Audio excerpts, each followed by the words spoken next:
born Canadian kid. The story of when I was born is that when I was born, I was so quiet that the nuns, let's say nuns because it sounds more interesting, in the hospital where I was born accidentally shelved me with all the empty bassinets. And so I was lost for a long time because I was so quiet. Then I almost died, probably. Maybe I would have died if nobody ever found me. And so I've ever since decided just to always talk. Just always be talking so I'll never get lost again. So I grew up with a mom who talked a lot and a dad whose sort of main influence on me was that he was incredibly funny and he told incredibly funny stories all the time. And funny was huge value in my family. Funny and smart. And our dinner table was basically like an audition for like learning to be funny. And you really had to be able to tell funny stories at our dinner table. You either told funny stories or you watched Entertainment Tonight. Those were the two options. Entertainment Tonight Canada. And the funny stories in my family, or jokes, there was no like appropriate or inappropriate place to be telling jokes. And actually some of the jokes that I remember, most of the jokes I remember from being a kid were the jokes that my family told at the cemetery. So every year for Mother's Day, the Japanese side of my family would go to the cemetery where all the dead moms were. And it was a place where everyone would make jokes about dead moms. Which is like, when I would later hang out with white people, I would be at their funerals like, we're not telling jokes? I thought we would be telling jokes. That's too bad. Yes, there's no inappropriate, place to tell jokes when I grew up. And actually, this is us at the cemetery next to the, the grave of my grandmother. So this is a comic book. I did a comic with Jillian. The second comic I did with Jillian was this little mini comic where we talked about Mother's Day and about going to the cemetery for Mother's Day. My dad was also like a really inventive liar when I was a kid. And he would say things all the time that my dad has like one tone and he would say all things like jokes and actual factual stuff in the same tone. So this thing about Japanese people being very short and that's why they had the plaques was something my dad told me all the time when I was a kid. And because most of the Japanese women I knew were really short, I thought it was true. And then, obviously, a huge turning point in my life was when I realized it was a joke. And actually, like, all the Japanese people in my family had their own little, like, joke that they would tell whenever we went to the cemetery. So this is kind of like a cross-section of all the little jokes.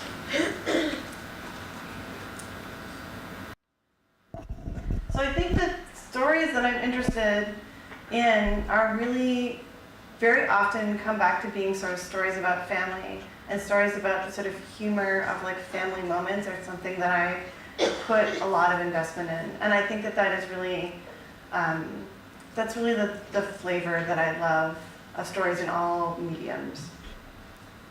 So, literary-wise, I grew up as a kid who was read to every night, which I think is super important.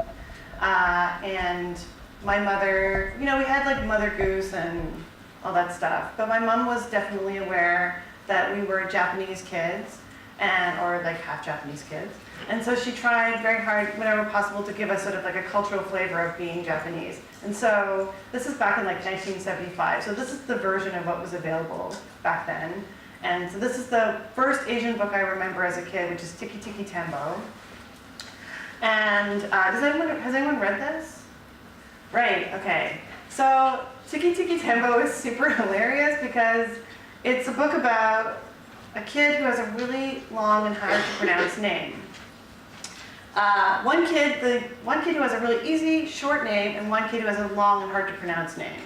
And one day, the kid who has the long and hard to pronounce name falls down a well.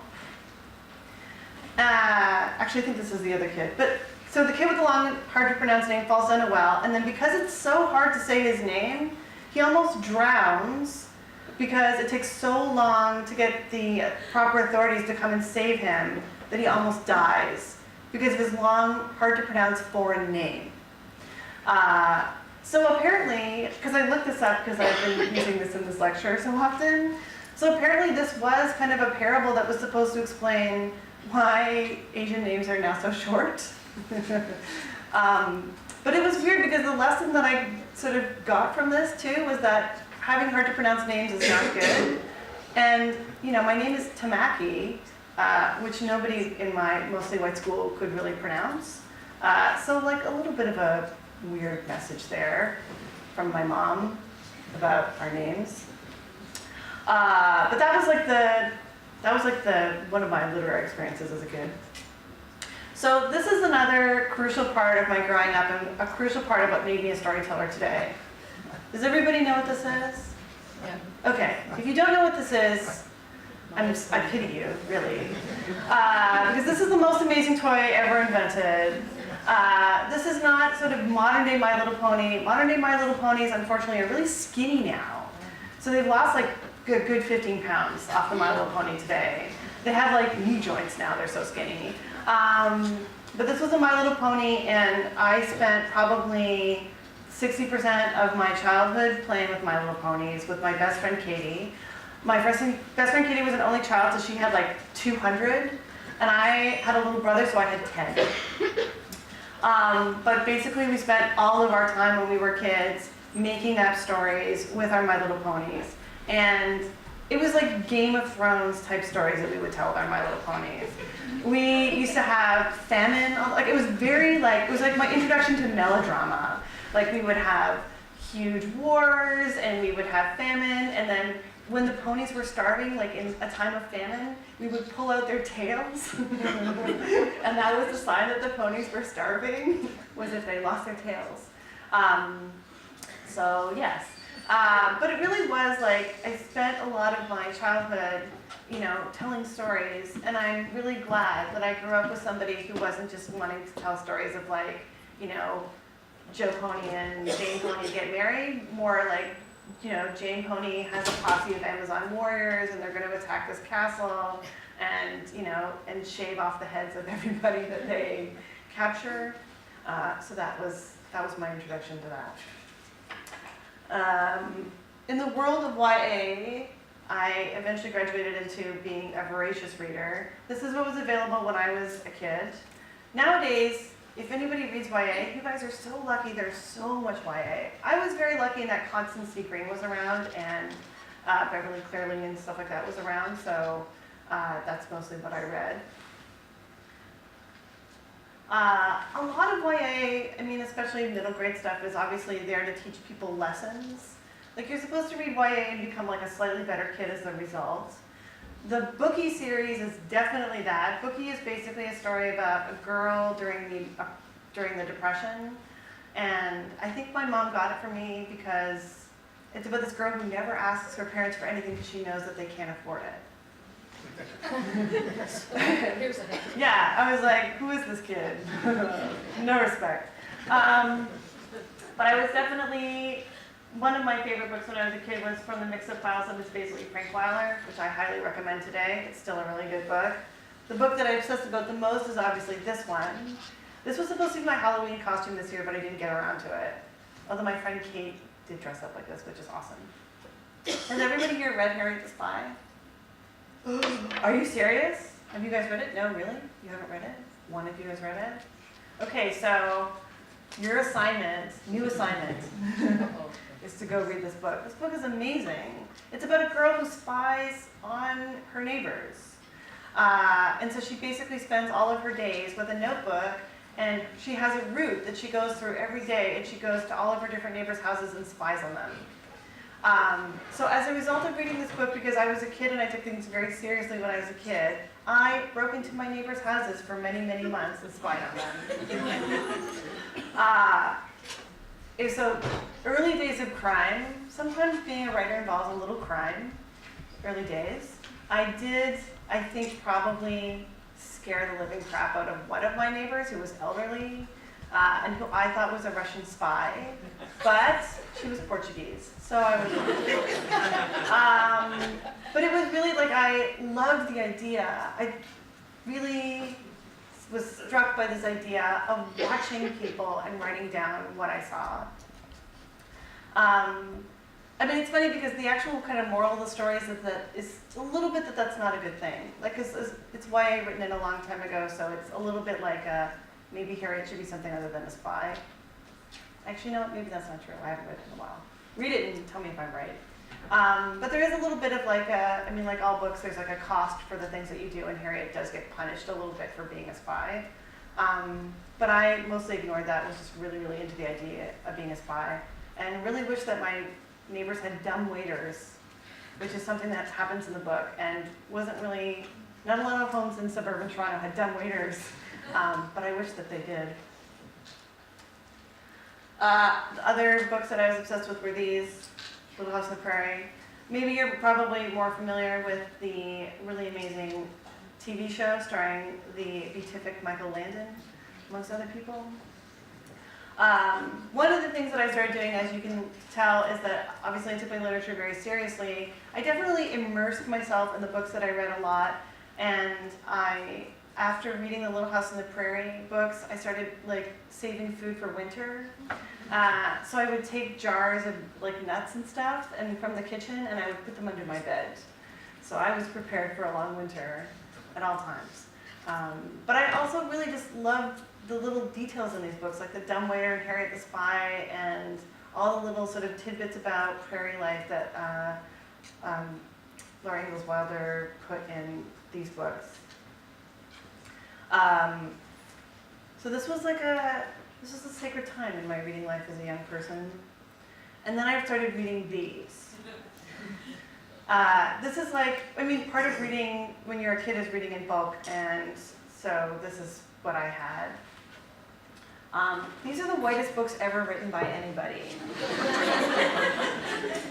And it's funny because at the time, I wasn't really thinking about them that way, but really if you think about it, Sweet Valley High are books about two like white-haired, blue-eyed twin sisters. So not only do you have like a white main character, but you have the whitest main character and there's two of them, and they look exactly the same, which is totally this, you know, subconscious message for sure. I don't think I realized when I was a kid that I was reading only white characters.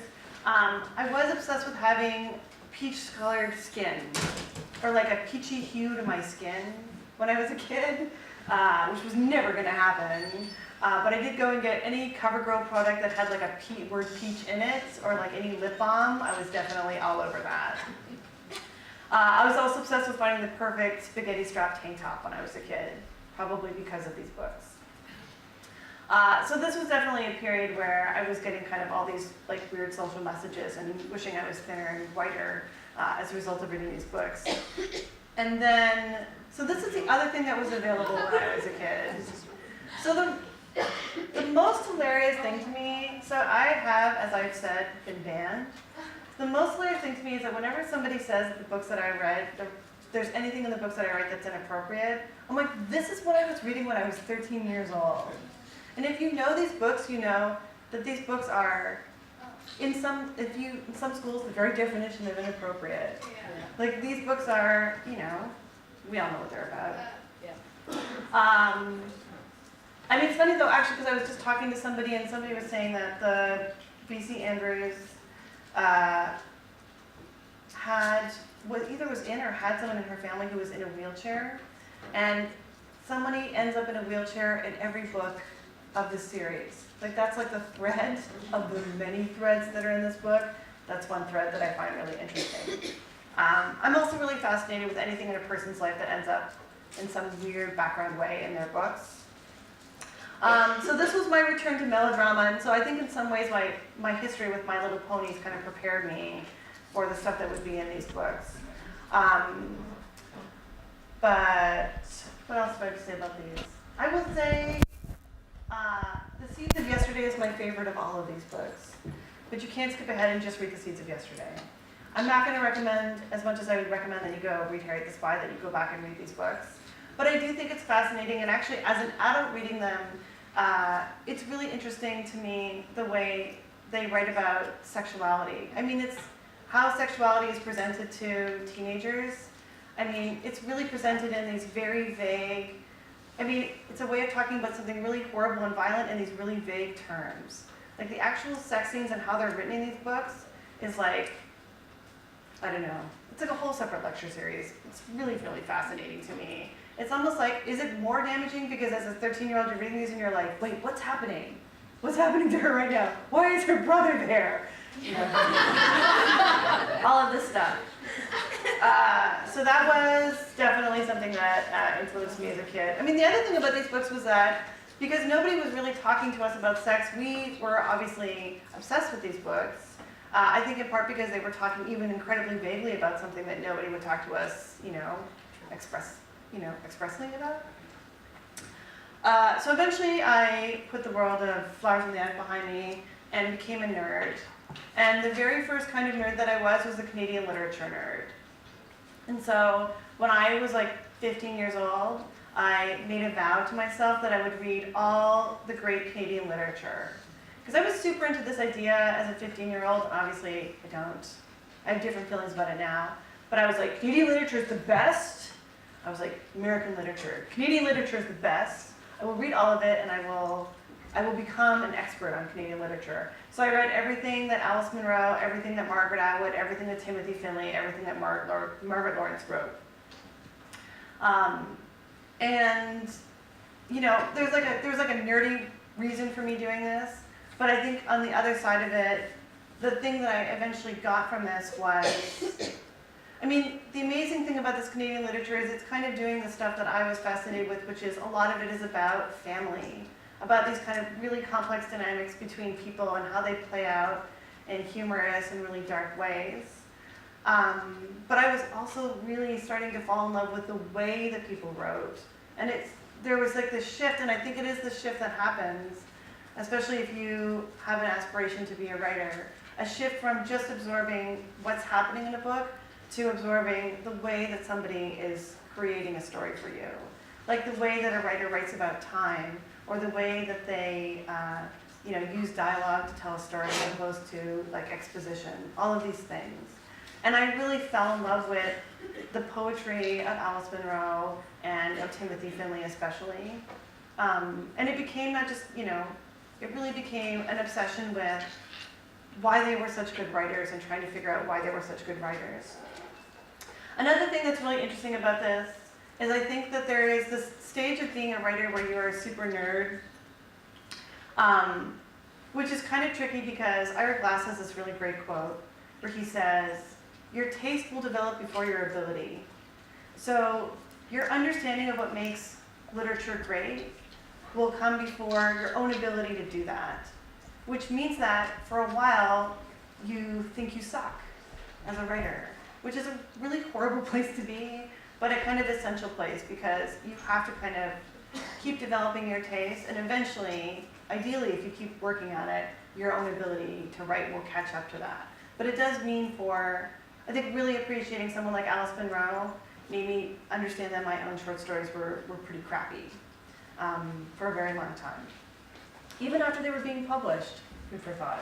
Okay, so in addition to I want to make clear that I am an incredibly literary person, but that does not mean that I am not obsessed with other things.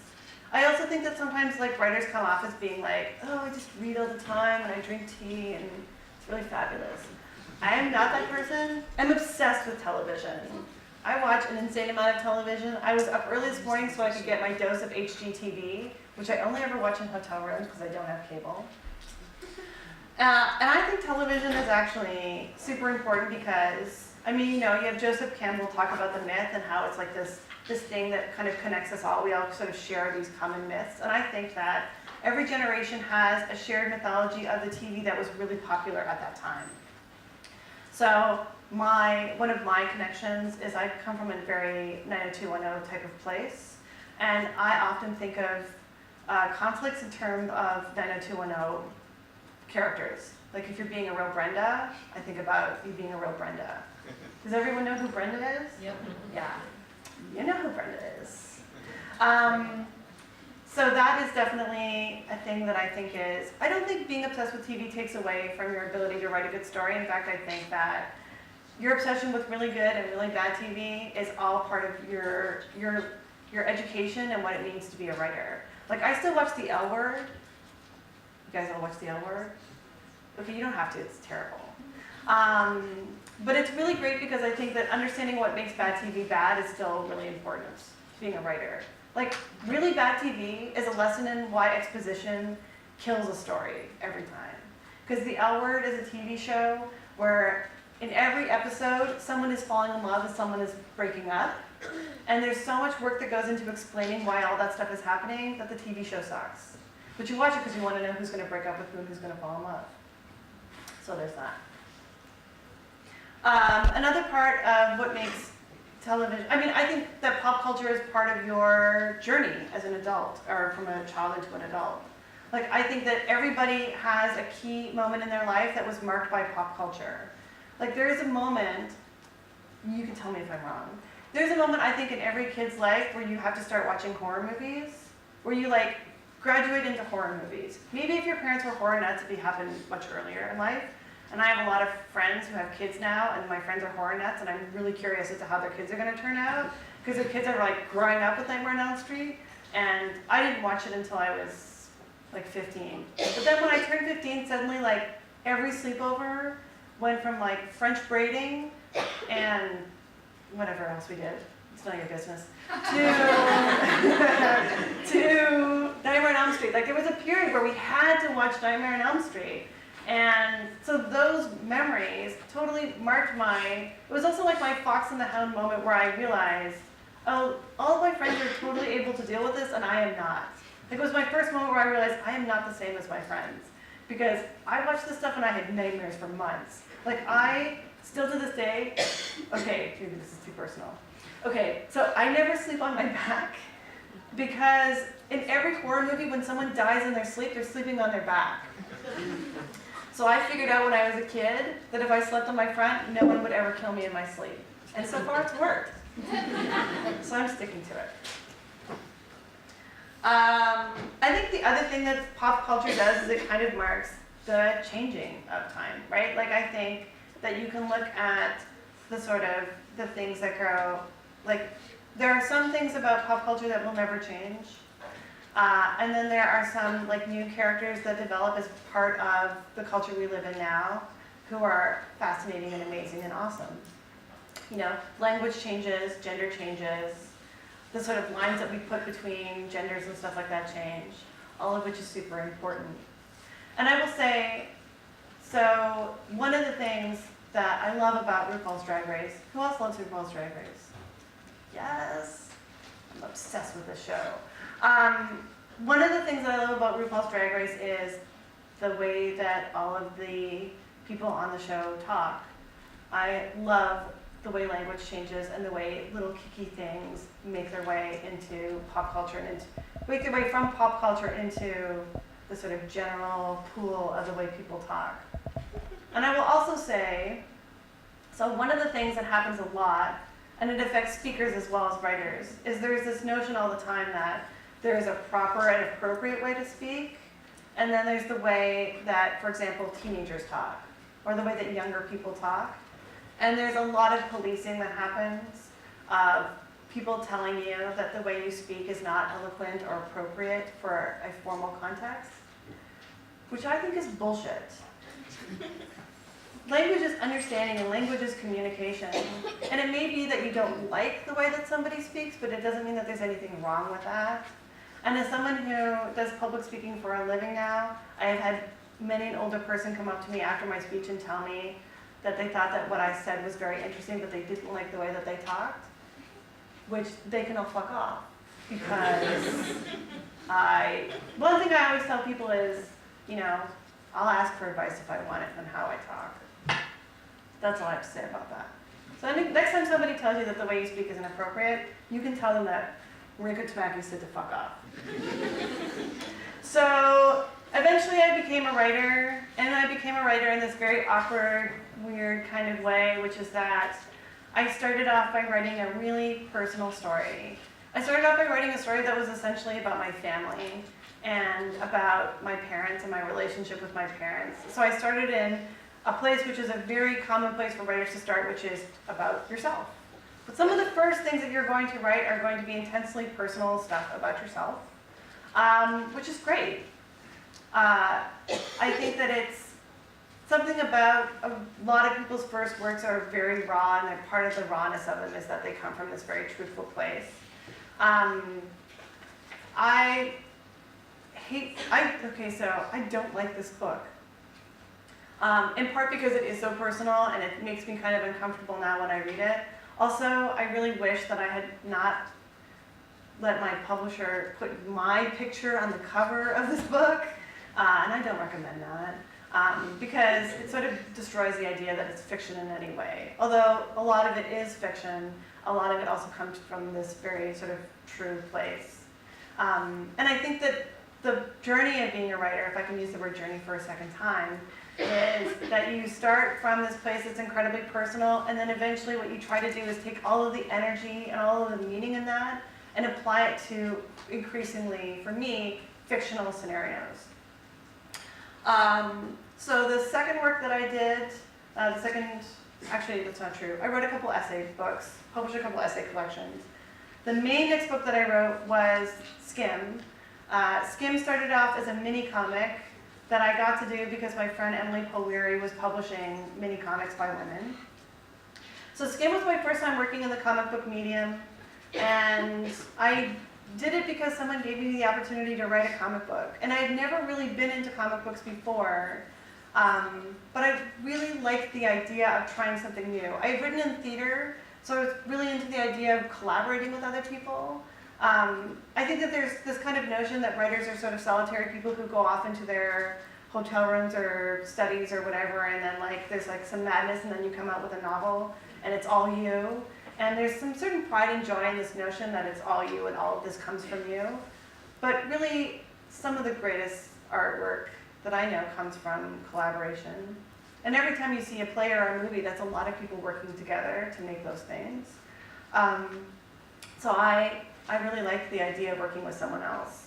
I liked the idea also of taking a personal story, which is my experience of high school, because I went to an all-girls private school.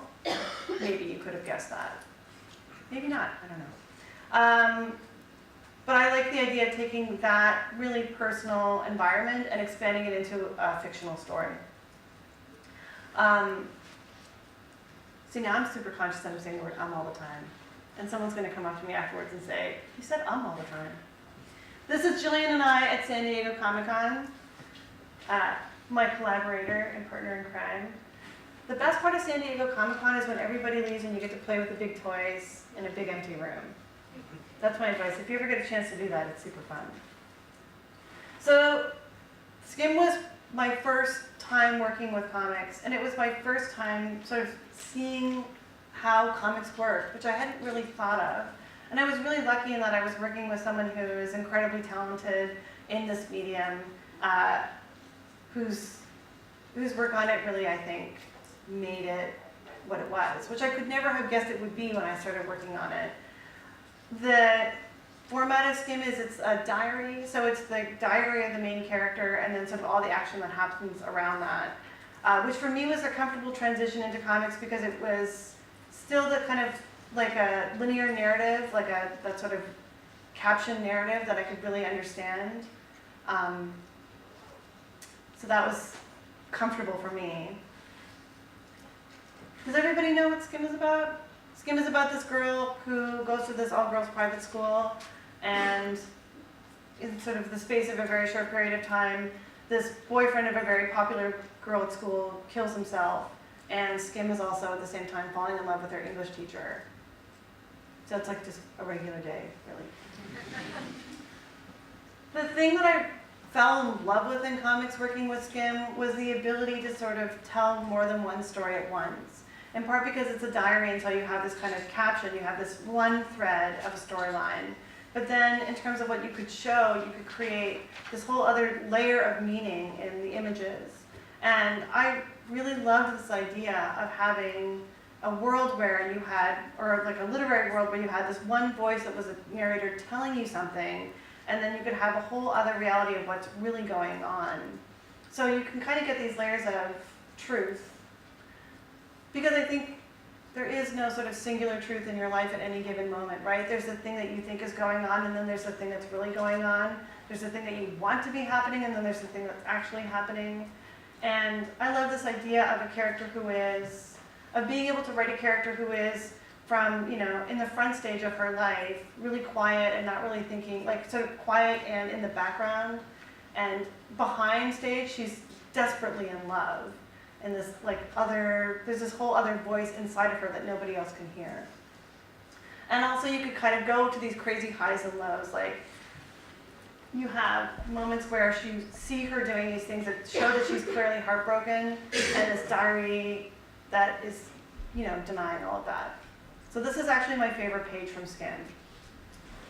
And one of the last times I did this presentation, somebody told me that logistically it would not be possible for her to tromp out the snow that way, that the letters would be connected differently, which, the hell, like, what do you care? It's not a scientific graph, it's a comic book. So for the next comic, I really wanted to try to do something different. And when I got to work with Jillian again, actually the next comic I did was one for DC Comics, but the next one I did with Jillian, I wanted to try to do things differently. The first thing I wanted to do was not to have that kind of diary narrative voice, was to challenge myself to try to do something that didn't have, that told the story without that kind of thread. Well, challenge Jillian and myself really. And the other thing was to try to do something that was about a group of people rather than just this focusing on this singular character. So this one, Summer, is the story of two girls named Rose and Wendy, and it's about their summer at the cottage.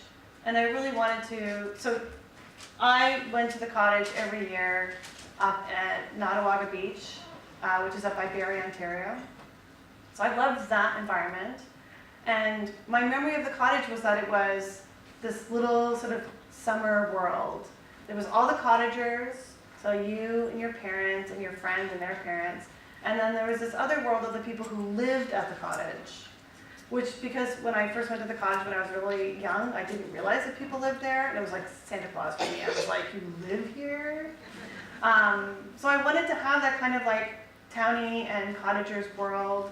And I really wanted to have it be less just the story of these two girls and more the story of how all of these people kind of connect and interact and influence each other.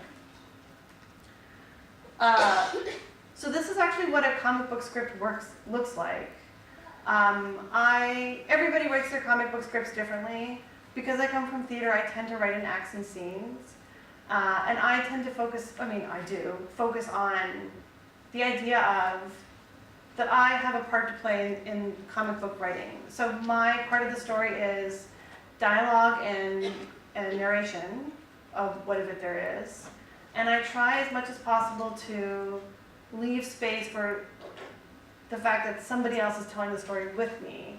So my comics that I write tend to describe what's happening in the story, but not what I think visually should appear on the page, which is, to me, the storytelling that happens with the illustrator. They decide, whoever that may be, what's going to actually appear. One of the things that was super fun actually about doing this comic was that Jillian had never been to a cottage. Or she'd been to cottages, but she didn't grow up going to a cottage when she was a kid. So we actually, because she grew up in Calgary, so we actually got to go on this trip to this cottage up in Muskoka, which was super fun. I think any book you write, you should try to set an exotic location or location you really like, so that as part of the work of it, you get to go there. So the two things that I was most fascinated by were obviously the sort of forest landscape of the cottage, but I was also obsessed with the corner store of the cottage as a phenomenon. Do you guys know what I'm talking about? Like, I think corner stores in general are really fascinating because they're all the same and they're all unique. And the summer cottage corner store is really fascinating because it is the least well-stocked place on the planet. There's like no sense of like merchandising. It's just like shelves of stuff. It's all totally random. There's like hot dog buns and like 2 cans of soup and then like a ping pong set, and they're all in the same area. There's always like a rack of really crappy romance novels and, you know, Flowers in the Attic, and then like a wall of like DVDs, because the cottage is the last bastion of the DVD. Like that's the last place where it'll live. And then of course Jillian, whenever you go someplace with an illustrator, they're always noticing things that I don't notice. So Jillian was noticing stuff like these overflowing tins of, or tubs of garbage and stuff like that. And this is the comic as it eventually turned out. It's funny because it's still an incredibly personal story to me, despite the fact that the actual events described in this comic don't connect with anything that I had happen in my life. But it was really fun to have this comic that really captured the kind of spirit of being an imaginative kid in a place where you could kind of be imaginative. But also was the thing that captured like that sort of Nightmare on Elm Street moment of like realizing that the friends that you have, that you were kids with, are growing older, or growing up differently and maybe faster than you are, which is a lot of what the comic is about.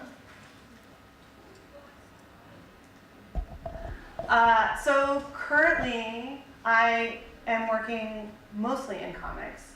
I did manage to write a YA novel, but comics is a lot of what I do. And some of the things that I'm interested in now are, for example, feminism.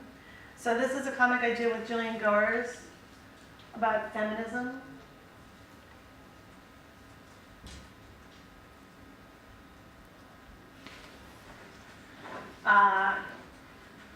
And this comic was inspired by, I went to this clothing store to try on a dress, and the girls next to me were talking about each other being sluts in this really graphic language. And so I was, of course, taking notes, because I love that stuff. But then I kind of imagined like what would happen if somebody said something or called them a slut on the street, and how I imagined that interaction would go down in my ideal world. And then I wrote a comic about it. The other thing is I'm still interested in mining, obviously, my own history, and I like the opportunity to do things that are fictionalized and also to do stuff that connects with my own past. So recently I was asked to do a comic for The Secret Loves of Geek Girls, which is an anthology that just came out, and I decided to mine my past as a kid who first loved Rocky Horror Picture Show, and one of my first loves was the guy who played Frankenfurter in the Blue Cinema version of Rocky Horror Picture Show. And then my goth past as somebody who would have boyfriends who didn't know my last name. And then actually the second half of the comic is about me becoming Frankenfurter, because I used to play Frankenfurter for the Cinema de Paris Rocky Horror. How am I on time? Got about 6 minutes. Oh gosh. Okay. Sorry, you guys. So this is Saving Montgomery Sole. This is the YA book that I wrote. This is a cover by Eleanor Davis, whose book How to Be Happy you should all read because it's genius. And currently my day job is, one, I write Tomb Raider, Lara Croft, with Philip Sevi. And the next comic that I have coming out is with Rosemary Valero O'Connell, and it's called Laura Dean Keeps Breaking Up With Me. These are the comics that I'm obsessed with right now. Paper Girls is really good. You should all go to your comic book store and buy it.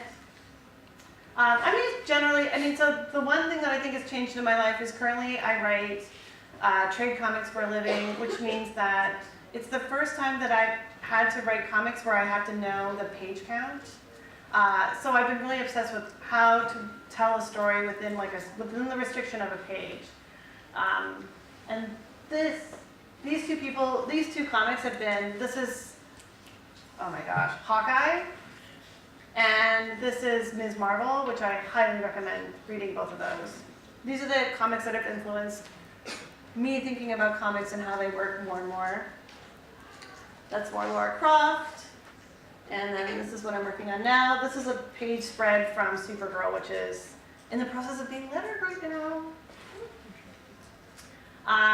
And then this is the other thing I was going to tell you about, but I ran out of time. I'm so sorry. So my newest obsession is thrillers and murder mysteries. I'm a huge fan of like BBC murder mysteries because I think the characters are super awesome. So I think these are the two best shows on television right now. And these are the two best thrillers that I've read in a really long time. And that's it. I'm so sorry I went over, you guys. So much.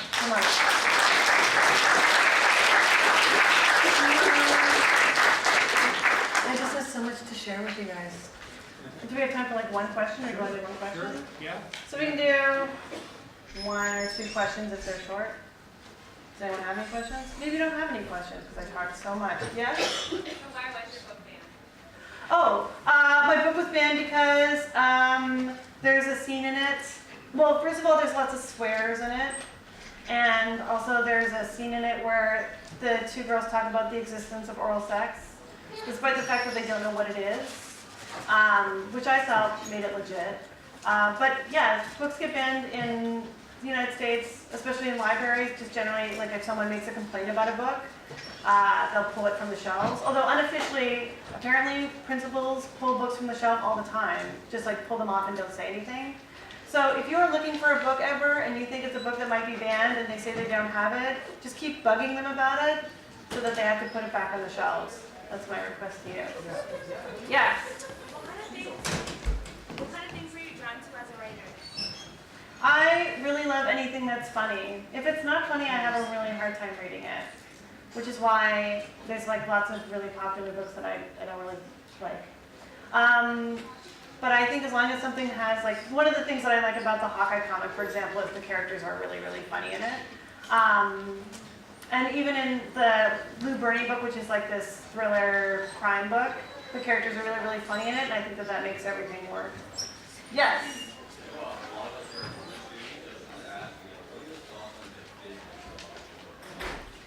I mean, I'm really amazed that I'm in the 2 parts of book publishing that are doing really well.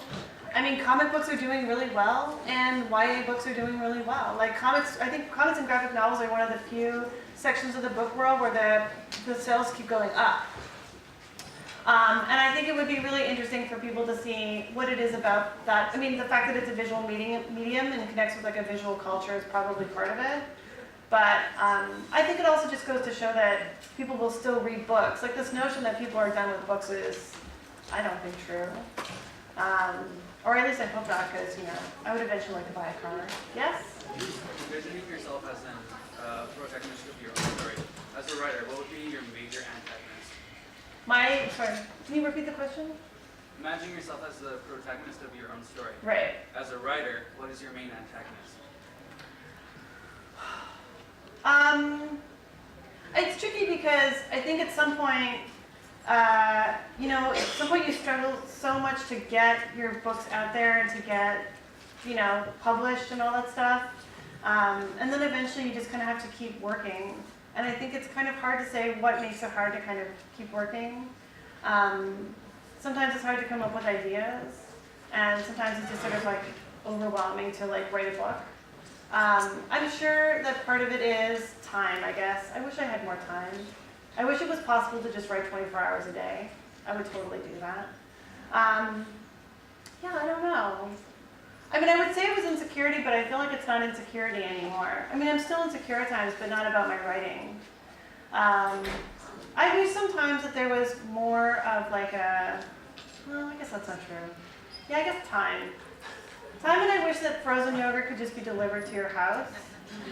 That would be a huge help in getting stuff done. Yes, you have another question. The last question is, what is your favorite ending of a book? My favorite ending of a book of all time, even though it's not a book, is A.M. Holmes' Music for Torching. Has the best ending I have ever read in a book, ever. It killed me. It destroyed me. I had to go have a nap for like 2 weeks after I read the ending of that book. It's so good. If you do nothing, then just go read A.M. Holmes' Music for Torching because it's genius. That's pretty good. Thank you, Mara. Thank you very much, guys.